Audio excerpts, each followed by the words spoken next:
Hello, ഞാൻ PC Sasikumar. എല്ലാവർക്കും cinema കമ്പം ചാനലിലേക്ക് സ്വാഗതം. തുടക്കം തന്നെ പറയട്ടെ, ഈ വീഡിയോ ഇഷ്ടപ്പെടുകയാണെങ്കിൽ ഒന്ന് ലൈക്ക് ചെയ്യാനും കമൻറ്റ് ചെയ്യാനും സബ്സ്ക്രൈബ് ചെയ്യാനും മറക്കരുത്. Reality is stranger than fiction എന്നാണ് പറയാറുള്ളത്. പലപ്പോഴും റിയൽ ലൈഫിലുള്ള ചില സത്യങ്ങൾ കഥയേക്കാൾ വിചിത്രമാണെന്ന് നമുക്ക് അനുഭവപ്പെടാറുണ്ട്. അതുകൊണ്ട് തന്നെ അങ്ങനെയുള്ള വിചിത്രമായ ഒരു യാഥാർത്ഥ്യത്തെ, വിശ്വസിക്കാൻ പ്രയാസമുള്ള ഒരു സത്യത്തെ സിനിമയിലേക്കോ കഥകളിലേക്കൊക്കെ മാറ്റുമ്പോൾ അത് യുക്തിസഹമായ രീതിയിൽ വിശ്വസിപ്പിച്ചെടുക്കുക എന്നത് എഴുത്തുകാരൻ അല്ലെങ്കിൽ സംവിധായകൻ നേരിടുന്ന വലിയൊരു പ്രശ്നമാണ്.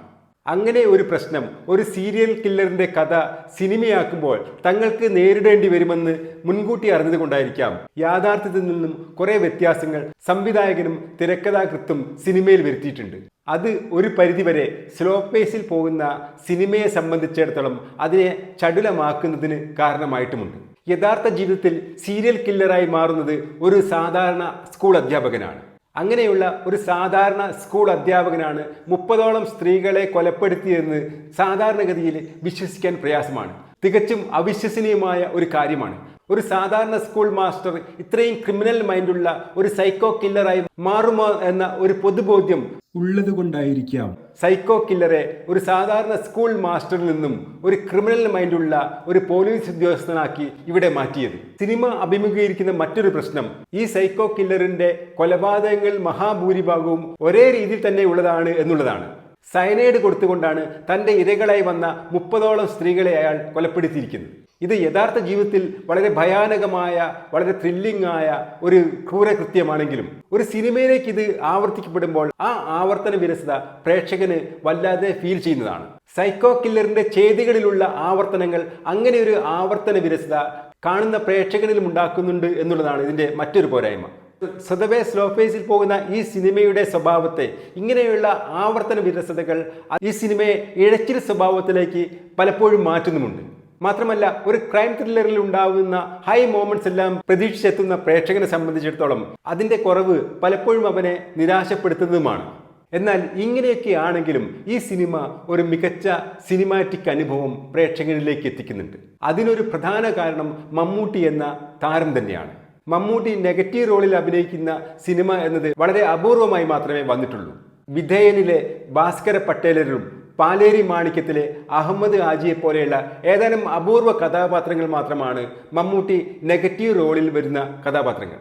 അങ്ങനെ നെഗറ്റീവ് റോളിൽ വരുമ്പോൾ പോലും അതിലെ കഥാപാത്രങ്ങളെ ന്യായീകരിക്കാവുന്ന ചില ഭാഗങ്ങളൊക്കെ അതിൻ്റെ ഭാഗമായി വരാറുമുണ്ട്. എന്നാൽ അങ്ങനെ യാതൊരു അംശവുമില്ലാതെ തികച്ചും പൂർണ്ണ വില്ലനായി വരുന്ന ഒരു കഥാപാത്രമാണ് കളങ്കാവൽ എന്ന സിനിമയിൽ മമ്മൂട്ടിയുടേത്. ആ കഥാപാത്രത്തെ മമ്മൂട്ടി എന്ന സ്റ്റാർ അഭിനയിക്കുന്നത് കൊണ്ട് ഏതെങ്കിലും തരത്തിൽ ന്യായീകരിക്കാനോ ഗ്ലാമറൈസ് ചെയ്യാനോ ശ്രമിച്ചില്ല എന്നുള്ളതാണ് ഇതിൻ്റെ ഏറ്റവും വലിയൊരു മേന്മയെ കാണുന്നത്. സിനിമയുടെ തുടക്കത്തിൽ മമ്മൂട്ടി നടത്തുന്ന ആ കൊലപാതക രംഗം കണ്ട് തിയേറ്ററിൽ മുഴുവൻ നിർത്താതെയുള്ള കയ്യടിയായിരുന്നു. സത്യത്തിൽ അത് എന്നെ ഭയപ്പെടുത്തുകയും ചിന്തിപ്പിക്കുകയും ചെയ്തിരുന്നു. മമ്മൂട്ടിയെ പോലെയുള്ള വലിയ താരങ്ങൾ നെഗറ്റീവ് വേഷങ്ങൾ അഭിനയിക്കുമ്പോൾ ഉണ്ടാകുന്ന അപകടത്തെ പറ്റിയാണ് ഞാൻ അപ്പോൾ ചിന്തിച്ചത്. ജനങ്ങൾ ആരാധിക്കുന്ന, ജനങ്ങളുടെ മനസ്സിൽ വലിയ സ്ഥാനമുള്ള മമ്മൂട്ടിയെ പോലെയുള്ള താരങ്ങൾ തങ്ങളുടെ അനുഭവമായ അഭിനയ സിദ്ധി ഉപയോഗിച്ച് ഇങ്ങനെയുള്ള നെഗറ്റീവ് കഥാപാത്രങ്ങളെ അഭിനയിപ്പിക്കുമ്പോൾ അതിനൊരു റിവേഴ്സ് ഇഫക്റ്റ് ആണ് ഉണ്ടാകുക എന്ന് എനിക്ക് സംശയം തോന്നിയിരുന്നു. കാരണം ഇങ്ങനെയുള്ള കഥാപാത്രങ്ങൾ ഗ്ലാമറൈസ് ചെയ്യപ്പെടുകയും അത് പ്രേക്ഷകരനെ സ്വാധീനിക്കുകയും ചെയ്യുമോ എന്നുള്ള ഒരു ഭയം പോലും അപ്പോൾ തോന്നിയിരുന്നു. എന്നാൽ സിനിമയുടെ അവസാനം മമ്മൂട്ടിയും വിനായകനും തമ്മിലുള്ള സംഘട്ടനത്തിൽ മമ്മൂട്ടി കഥാപാത്രം വിനായകന്റെ ഇടിയും ചവിട്ടും കൊണ്ട് വീഴുമ്പോൾ തിയേറ്ററിൽ വരുന്ന കയ്യടിയാണ് ഈ സിനിമയുടെ യഥാർത്ഥ വിജയം എന്ന് പറയുന്നത്. ആ കയ്യടിയാണ് മമ്മൂട്ടി എന്ന നടനെ യഥാർത്ഥത്തിൽ അടയാളപ്പെടുത്തുന്നത്. ഒരു നടൻ തൻ്റെ അഭിനയ സിദ്ധി കൊണ്ട് കഥാപാത്രമായി പൂർണ്ണമായി മാറി തൻ്റെ സ്റ്റാർഡത്തെ കാണുന്ന പ്രേക്ഷകനിൽ ഓർമ്മിപ്പിക്കാത്ത രീതിയിൽ മാറുമ്പോഴാണ് ഇത് സംഭവിക്കുന്നത്. ഇത് ഒരു പക്ഷേ കേരളത്തിൽ മാത്രം സംഭവിക്കുന്നതാണെന്ന് പറഞ്ഞുകൊണ്ട് നമുക്കിതിനെ മാറ്റിവെച്ചേക്കാം.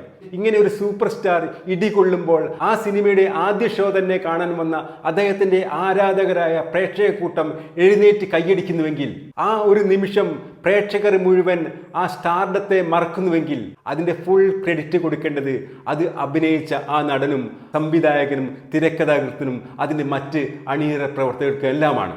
അവരുടെ ടീം വർക്കിൻ്റെ ഒരു മഹത്തായ വിജയമായി ആ രംഗത്തെ ആഘോഷിക്കാവുന്നതുമാണ്. നവാഗതനായ ജിതിൻ കെ തോമസ് ആണ് ഈ സിനിമയുടെ സംവിധായകൻ. ഇതിന്റെ തിരക്കഥ ഒരുക്കിയവരാവട്ടെ ജിതിൻ കെ തോമസിനൊപ്പം ജിഷ്ണു ശ്രീകുമാറും കൂടിയാണ്. പലപ്പോഴും പല ക്രൈം ത്രില്ലറുകളിലും അതിന്റെ അന്വേഷണ രീതിയിലുമെല്ലാം തന്നെ പല ഭാഗത്തും പല ലൂപ്പ് ഹോളും പല വ്യക്തതയില്ലായ്മയും യുക്തിസഹമല്ലാത്തതുമെല്ലാം പ്രേക്ഷകന് പല സിനിമകളിലും അനുഭവപ്പെടാറുണ്ട്. എന്നാൽ ഈ സിനിമയെ സംബന്ധിച്ചിടത്തോളം ഒരു ക്രൈം ത്രില്ലർ അതിന്റെ മുറുക്കം നഷ്ടപ്പെടാതെ സ്ലോഫേസ് രീതിയിൽ ഇന്റലിജന്റായ രീതിയിലാണ് മുന്നോട്ട് പോകുന്നത്. അതിന് അതിഭാവുകത്വം ഒന്നും ചേർക്കാതെ ഒരു വ്യക്തമായ ഒരു എൻഡിങ് കൊടുക്കുന്നതിലും അവർ വിജയിച്ചിട്ടുണ്ട്. കാണുന്ന പ്രേക്ഷകന് സംതൃപ്തി പകരുന്ന രീതിയിലാണ് ഈ സിനിമ അവസാനിക്കുന്നത്. ഈ സിനിമയുടെ മൊത്തത്തിലുള്ള ത്രില്ലർ മൂഡിനോട് യോജിച്ചു പോകുന്ന രീതിയിലാണ് ഇതിന്റെ മ്യൂസിക് ഒരുക്കിയിരിക്കുന്നത്. പ്രേക്ഷകരിൽ ആകാംക്ഷ ഉയർത്തുന്നതിലും പിരിമുറുക്കം ഉണ്ടാക്കുന്നതിലെല്ലാം തന്നെ ഇതിന്റെ BGM നല്ലൊരു പങ്ക് വഹിക്കുന്നുണ്ട്. തന്നെ ഏൽപ്പിച്ച ജോലി വളരെ ഭംഗിയായി തീർത്തു എന്നത് മുജീബ് മജീദിന് അഭിമാനിക്കാവുന്നതാണ്. 20ഓളം നായികമാരുണ്ട് ഈ സിനിമയിൽ. യഥാർത്ഥ ജീവിതത്തിൽ സയനൈഡ് മോഹൻ 30ഓളം സ്ത്രീകളെ തന്റെ ഇരയാക്കുന്നുണ്ട്. ഏകദേശം അത്ര തന്നെ സ്ത്രീകൾ ഈ സിനിമയിലും മമ്മൂട്ടിയുടെ ഇരകളായിട്ട് വരുന്നുണ്ട്. എന്നാൽ ഇതിന്റെ എണ്ണപ്പെരുപ്പം പലപ്പോഴും ഇരകളെ നമ്മുടെ പ്രേക്ഷകന്റെ മനസ്സിൽ തങ്ങി നിൽക്കുന്ന രീതിയിൽ അവതരിപ്പിക്കുന്നതിൽ പല ഭാഗത്തും പാളിച്ചകൾ വരുന്നുണ്ട്. നേരത്തെ പറഞ്ഞതുപോലെ ഈ കൊലപാതകങ്ങളിലെല്ലാം വരുന്ന ആവർത്തന വിരസത സിനിമയുടെ പല ഭാഗങ്ങളിലും ഇഴച്ചിലിന് കാരണമാക്കുന്നുണ്ട്. എന്നാൽ അപ്പോഴും സയനൈഡ് മോഹൻ എന്ന ദയ അർഹിക്കാത്ത ക്രൂരനായ ടെറിഫിക്കായ ആ സൈക്കോപാത്തായി തൻ്റെ സൂക്ഷ്മ ചലനങ്ങളുടെ അത്ഭുതാവഹമായാണ് മമ്മൂട്ടി ഇവിടെ മാറുന്നത്. അതുകൊണ്ട് തന്നെ മമ്മൂട്ടിയുടെ കരിയറിലെ അസാധ്യമായ കൈയടക്കമുള്ള തികച്ചും വ്യത്യസ്തമായ ഒരു കഥാപാത്രമായി ഇത് എന്നും ഓർമ്മിക്കപ്പെടുക തന്നെ ചെയ്യും. തീർച്ചയായും ഈ സിനിമ തിയേറ്ററിൽ തന്നെ പോയി കണ്ട് അനുഭവിക്കുക. ഈ വീഡിയോ നിങ്ങൾക്ക് ഇഷ്ടപ്പെട്ടെന്ന് വിചാരിക്കുന്നു. ഈ വീഡിയോ ഇഷ്ടപ്പെട്ടാൽ ലൈക്ക് ചെയ്യുക, കമൻറ്റ് ചെയ്യുക. ഈ ചാനൽ ഇതുവരെ സബ്സ്ക്രൈബ് ചെയ്യാത്തവർ സബ്സ്ക്രൈബ് ചെയ്യുക. പുതിയൊരു വീഡിയോയുമായി വരുന്നവരെ എല്ലാവർക്കും സിനിമാ കമ്പത്തിൻ്റെ നമസ്കാരം.